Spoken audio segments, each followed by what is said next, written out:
O yun. Sa Brakato. Sa Philippine law at Sharia law.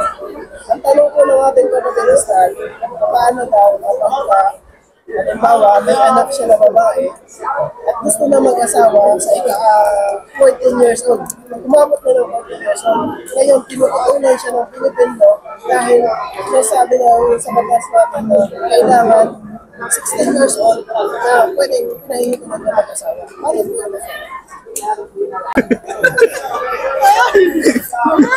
Okay, assalamualaikum warahmatullahi wabarakatuh.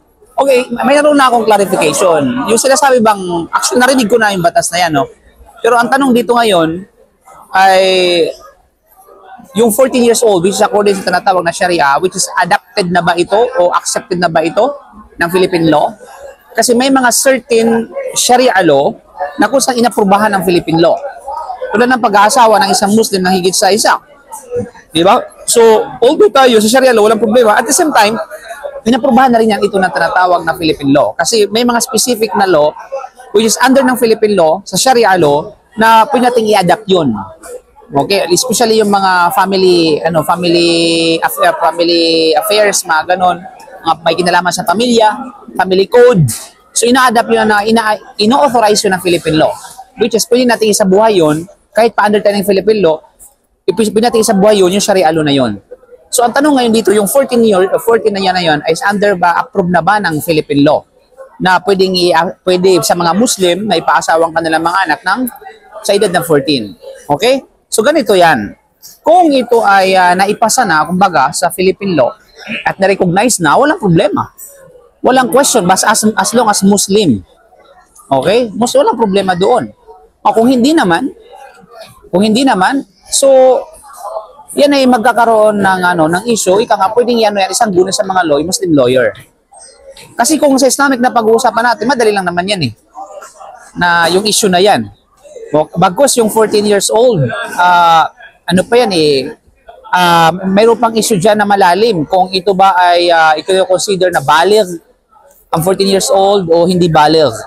Kahit nga sa atin pag pinag-usapan sa Kitabun Nikah, pwedeng mag-asawa, pwedeng ipaasawa mo yung anak mo na bata pa kahit pa hindi dumating sa bulog, sa maturity, pwedeng ipaasawa siya so long na hindi sila pwedeng magtabi muna. Yun yung parental marriage. Tulad ni Aisha radhiyallahu anha at ni Propeta Muhammad sallallahu alaihi wasallam na sa mga oras at panahon na yun na siya inasawa ni Propeta sallam na batay sa utos ng Allah subhanahu wa ta'ala, hindi pa naman balig si Aisha radhiyallahu anha. So, asawa na sila. Pero hindi sila pwede magtabi hanggang sa naging baligha si Aisha radhiyallahu anha. Masaka pala na tinabihan si Aisha. You know? So sa Islam pwede naman ganun yun. Yung tatawag na parental marriage. Pwede rin yun. Napag-usapan yung sa pagitan ng mga parents, pwede rin yun. Kahit pa hindi dumating doon sa 14 years old. Pero hindi sila pwede magsama. Okay? Kasi sa Sharia kasi, pinag-usapan dito yung bulong. Kailan ba may consider ang mga kabataan na dumating na sa bulong? Yung specific ba na edad? Okay, yung puberty na sa edad puberty. So may mga katibayan yan. May mga sign nakalagay sa sunnah, sa hadith. Katulad halimbawa ng lalaki, magkakaroon ng sabihin natin ng pubic hair. Okay din naman kaya paglabas ng similya or punlay. Diba? Yun yung mga sign na siya ay na siya ay tinatawag na nasa mukallaf ang tawag dyan. Meron ng pananagutan sa Sharia. Sa kababayan naman kapag meron ng menstruation. Okay, at of course, yan ay dinagkakaiba-iba sa age. Kasi may mga early age nagkaroon ng menstruation sa mga babae. Meron nga 10 years old, meron ng may 12 years old, mayroon ng menstruation na. Meron nga 17 years old, saka pa nagkaroon ng menstruation. Okay, so walang specific. Although may ilang mga scholar nagbigay ng specific na edad sa pagiging bulog ng lalaki sa kanang babae, pero sa sunnah malino yung mga sign. Okay? So, balik tayo doon sa katanungan, kung ang 14 years old ay sinasabi sa Sharia, doon sa atin sa Pilipinas, ay pinintulutan yung mga kabataan na mag-asawa, i-validate muna natin ito. Kung ito ba ay accepted ng Philippine law, ng constitutional law sa Pilipinas, ito ba ay na-recognize na ba o hindi? Okay? Kasi kung tinatawag na na-recognize, walang problema. So long na mga Muslim yung nag-practice nito. Kasi nga, recognized by the Philippine law.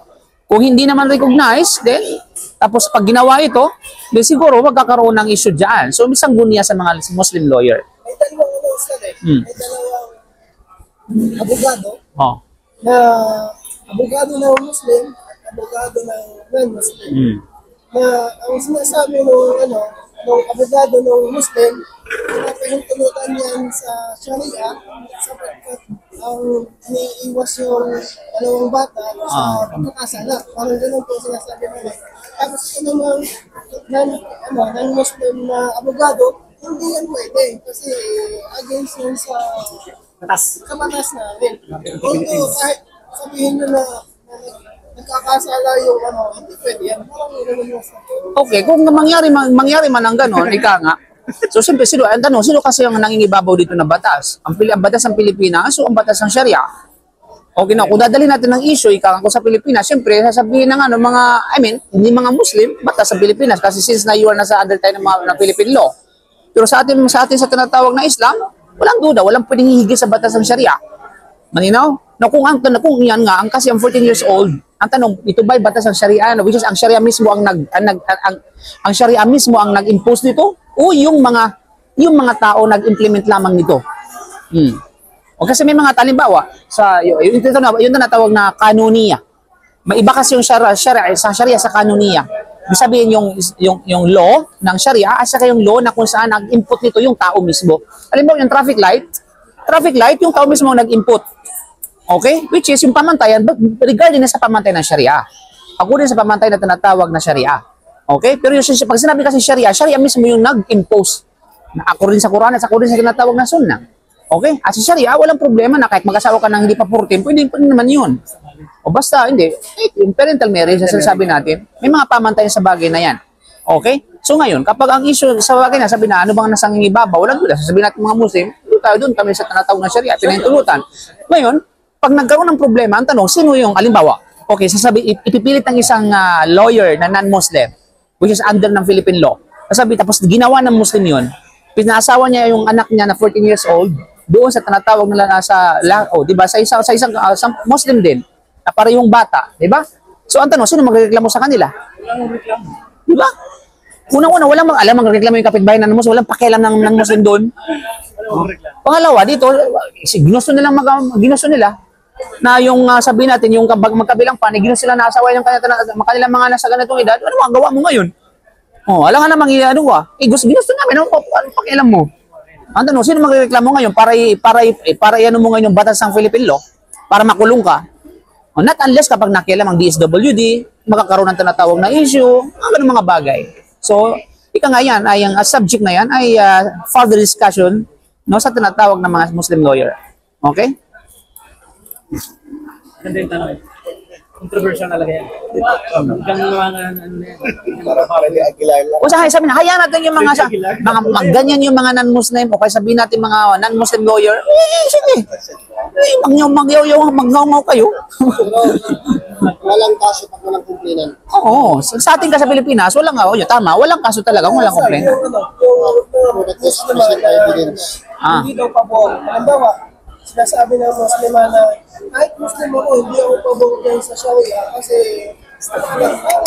parang sinasabi nila na napakabata pa nung may mga yun yung mga issue na hindi nila wala silang comprehensive analyze o comprehensive knowledge sa bagay na yun. Kaya nagre-react sila ng ganun.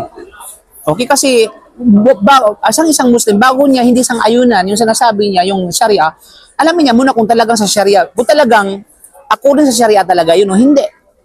Kasi as a Muslim, no one will defy the law of the Sharia. Walang sino man ang pwedeng tanataw na hamunin ng batas ng Sharia. Walang pwedeng sino man ang bali ng batas ng Sharia. Okay, so ibig sabihin, kapag ang certain issue, yung issue na yun, tiyakin niya muna talagang according sa Sharia o sinasabi lang na according sa Sharia samantalang hindi according sa Sharia. Kasi may mga bagay, may mga masala na sinasabi nilang ito ay Sharia, according sa Sharia, pero pag siniyasat mo, hindi man talaga according sa Sharia, tao lang yung gumagawa. Ay mga ganun bagay. So, bago siya mag-react ng ganun, alamin niya muna na yung kanyang hindi sila sang-ayunan kung ito ba ay Sharia o hindi Sharia. At kapag napatunayan na ito ay Sharia talaga, mag-isip siya. Hindi niya pwede tinatawag na salungatin ng Sharia kasi Quran at saka Sunnah yung pinag-uusapan dyan. Okay? Ang Allah at ang Propeta sallam higit nakakaalam sa nakakabuti sa sa lahat ng lahat sa sarili mo at maging sa pangkalahatan. Allah subhanahu wa ta'ala kung sasalungatin mo. Halimbawa ng pagduduhay di ba? Sabi na, ayoko. Kahit na sinabi sa Quran, kahit na maimpirno ako. Okay? Hindi ako tinatawag na sasang-ayon sa duwaya. Mag-ingat sa ganun tinatawag na, kumbaga, react. Di ba? Pag halimbawa, hindi ako sasang-ayon dahil sa ito ay batas ng Allah, batas ng Quran, magiging kufur ang isang tao. Magiging tinatawag na lalabas siya sa food ng Islam. Di ba? Kahit ang sino mang sumalungat, malino na pagsalungat sa Quran sa Sunnah, panas. Hindi siya kailangan ng Islam. Siya tinatawag na kafir, siya mushrik. Okay? Nakakumit siya ng tinatawag na kufur na kinakailangan niya magtauba. Okay? So yun. So, kailangan malinaw sa kanya bago siya mag-react.